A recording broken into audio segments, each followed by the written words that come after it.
बोलो गणेश जी महाराज की जय। लंबोदराय विकटाय गणेशा विघ्नेश्वराय सुरप्रियाय। लंबोदराय विकटाय गणेशा विघ्नेश्वराय सुरप्रियाय। विघ्नेश्वराय सुरप्रियाय। विघ्नेश्वराय सुरप्रियाय। लंबोदराय विकटाय गणेशा विघ्नेश्वराय सुरप्रियाय। लंबोदराय विकटाय गणेश विघ्नेश्वराय सुरप्रियाय। वरदाय गणनागणनाय वरदाय गणनागणनाय वरदाय गणनागणनाय। गजाननाय गौरीसुताय वरदाय गणनागणनाय। गजाननाय गौरीसुताय। लंबोदराय विकटाय गणेश विघ्नेश्वराय सुरप्रियाय। लंबोदराय विकटाय गणेश विघ्नेश्वराय सुरप्रियाय।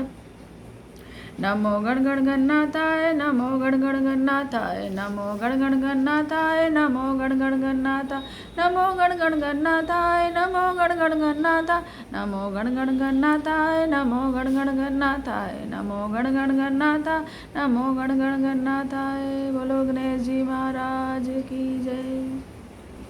सूत जी बोले, हे शौनक जी, अब मैं भगवान गणेश्वर के गजानन अवतार की कथा कहता हूँ। गजानन सविज्ञ सांख्यभय सिद्धिदायक है। लोभासुर प्रहर्ता व आखु कश्चय प्रकृतित। हे शौनक, गणेश जी का जो अवतार गजानन के नाम से जाना जाता है वह सांख्य योगियों के लिए सिद्धि का देने वाला है, क्योंकि वह सांख्य बड़ा ब्रह्म का धारक है। उस अवतार में उन्होंने लोभासुर का संहार किया है। उस अवतार को भी विद्वान लोग मूषक वाहन ही कहते हैं। इस अवतार की कथा इस तरह से है कि एक बार भगवान शंकर के दर्शन की इच्छा से धनेश्वर कुबेर कैलाश पर्वत पर गए थे। उसमें जगदम्बा पार्वती जी भी भगवान शिव के पास ही विराजमान थी। उनके स्वरूप को धनकुपति कुबेर जो है लालची की दृष्टि से देखने लगे। कुबेर को इस तरह से देखते हुए शिवा को क्रोध आ गया और उन्होंने कुबेर को आग्नेय दृष्टि से देखा। इससे उन्हें बहुत डर लगा और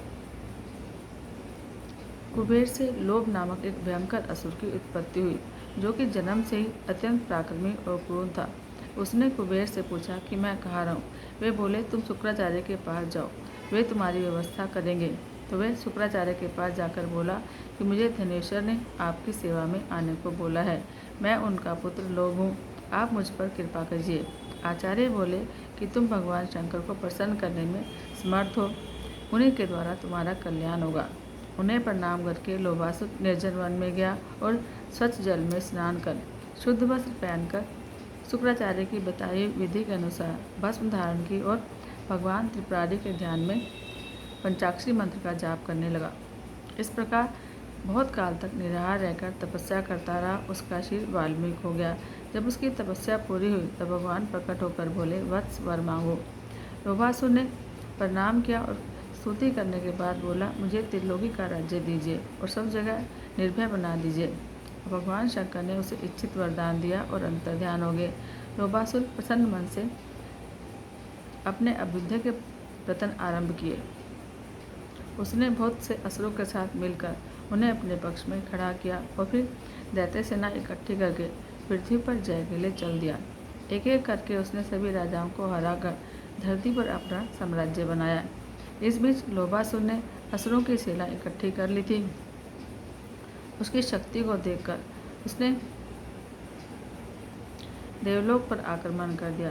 भीषण युद्ध हुआ और असुर जीत गए और स्वर्ग पर भी उनका अधिकार हो गया। फिर इंद्र बैकुंठ पहुंचे। उन्होंने लोभासुर की विजय और अपनी हार का समाचार सुनाया। फिर तो रमानाथ देव सेना के साथ असुरों से युद्ध करने चले। घोर युद्ध हुआ, लेकिन वर प्राप्ति के कारण भगवान हरि को भी उनके सामने से हटना पड़ा। अब तो असुर का साहस और भी बढ़ गया। उसने सोचा कि युद्ध में रुद्र बहुत चतुर है, इसलिए उन्हें अपने वश में कर लेना चाहिए। यह सोचकर उसने कैलाश पर आक्रमण कर दिया। अब शिवजी को ध्यान आया कि यह वही लोबासुर है जिसने मुझसे त्रिलोक विजय का वर लिया था। इससे युद्ध करने से कोई लाभ नहीं। इतने में उनके पास असुर का दूत आया और बोला कि उमानाथ, लोबासुर ने कहा है कि आप कैलाश छोड़कर कहीं और चले जाएं या फिर युद्ध करें। यह सुनकर उन्होंने कैलाश छोड़ना स्वीकार किया और वे तुरंत वहाँ से किसी और दूर वन प्रांत में चले गए। अब लोबासुर पूर्ण रूप से निरंकुश हो गया था। उसे किसी का भय नहीं था। उसने तीनों लोकों में यह आदेश चला दिया कि कोई जप तप यज्ञ दान पुण्य आदि कर्म न करे, नहीं तो उसे मैं दंडित करूँगा। फलस्वरूप सब जगह छल कपट चोरी अपहरण आदि होने लगे। देव या ऋषि मुनि और विप्रगण सभी बहुत दुखी थे। उन्होंने आपस में विचार किया कि असुर का वध कैसे करें। तभी रम्य मुनि ने कहा कि असुर को मारने के लिए भगवान गजानन की कृपा प्राप्त होनी आवश्यक है। वे ही सबको इच्छित वरदान देने में समर्थ हैं और असुर को परास्त करने में समर्थ हैं। फिर तो सभी देवता भगवान गजानन की स्तुति करने लगे। देवता आदि ने भगवान को प्रसन्न करने के लिए उनके मंत्र की स्तुति आरंभ की। लंबे समय तक तपस्या करने के बाद भगवान गणेश प्रसन्न हुए और देवताओं को दर्शन दिए। तो देवताओं ने कहा कि लोबासुर के अत्याचारों से हम बहुत त्रस्त हैं, आप उसके वध का कोई उपाय कीजिए। भगवान गजानन ने उन्हें आश्वासन दिया कि देवगण मुनिगण और ब्राह्मणों, घबराओ मत, मैं लोबासुर को हराकर तुम सबको सुख दूंगा। फिर उन्होंने शिवजी से कहा, कामारी, आप लोबासुर के पास जाकर कहिए कि देवता आदि के छीने राज्यों को लौटा दे या अधर्म का त्याग कर दे, अथवा संग्राम भूमि में मैं उसका वध कर दूंगा। शिवजी लोबासुर के पास पहुँचे। उन्होंने भगवान गजानन का संदेश सुना दिया और कहा कि उनकी आज्ञा पालन में आपकी भलाई है, इसलिए तुरंत उनकी शरण में चला जाए। उस समय दैत्यगुरु शुक्राचार्य भी वहाँ पर थे। उन्होंने भी भगवान शंकर के परामर्श का अनुमोदन किया और कहा कि राजन, श्री गजानन समस्त लोकों के स्वामी, सभी प्राणियों के ईश्वर और समर्थ परात्पर ब्रह्म है। वही परमेश्वर ब्रह्मा विष्णु महेश्वर के भी उत्पन्न करता है, अथवा ये तीनों महान देव उन्हीं के तीन रूप हैं, जिनका कार्य सर्व पालन और लय करना है। तुरंत ही उनके शरण में जाकर उनको नमस्कार कीजिए और अपने जीवन को धन्य बनाइए।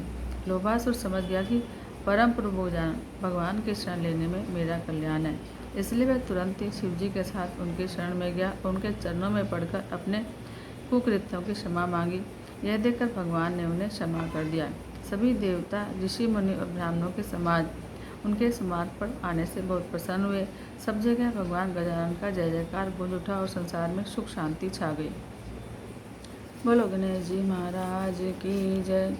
गणपति की सेवा मंगल मेवा, सेवा से सब विघ्न टरे। तीन लोक 33 देवता, द्वार खड़े सब अर्ज करे। रिद्धि सिद्धि दक्षिण वाम विराजे, अरु आनंद से चमर करे। धूप दीप और लिए आरती, भक्त खड़े जयकार करे। गणपति की सेवा मंगल मेवा, सेवा से सब विघ्न टरे। गुड़ के मोदक भोग लगत है, मूषक वाहन चढ़ा करे। सौम्य रूप सेवा गणपति की, विघ्न भाग जा दूर परे। विघ्न की सेवा मंगल मेवा, सेवा से सब विघ्न टरे। भाद्र मास और शुक्ल चतुर्थी, दिन दोपहरा पूर परे। लियो जन्म गणपति प्रभु जी ने, दुर्गा मन आनंद भरे। गणपति की सेवा मंगल मेवा, सेवा से सब विघ्न टरे। श्री शंकर को आनंद उपजे, नाम सुने सब विघ्न टरे। आन विधाता बैठे आसन, इंद्र अप्सरा नृत्य करे।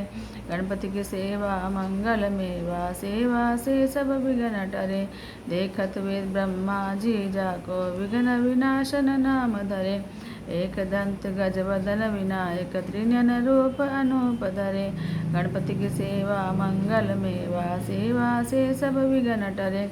पग खम्बा सा उदर पुष्ट है, देख चंद्रमा हास्य करे। देशाप श्री चंद्र देव को, कलाहीन तत्काल करे। गणपति की सेवा मंगल मेवा, सेवा से सब विघ्न टरे। 14 लोक में फिरे गणपति, 3 भुवन में राज करे। उठे प्रभात जब आरती गावे, जाके श्री यश छत्र फिरे। गणपति की सेवा मंगल मेवा, सेवा से सब विघ्न टरे। गणपति की पूजा पहले करने, काम सभी निर्विघ्न सरे। श्री प्रताप गणपति जी की कर जोड़ स्तुति करें। गणपति की सेवा मंगल मेवा, सेवा से सब विघ्न टरे। गणपति की सेवा मंगल मेवा, सेवा से सब विघ्न टरे। बोलो गणेश जी महाराज की जय।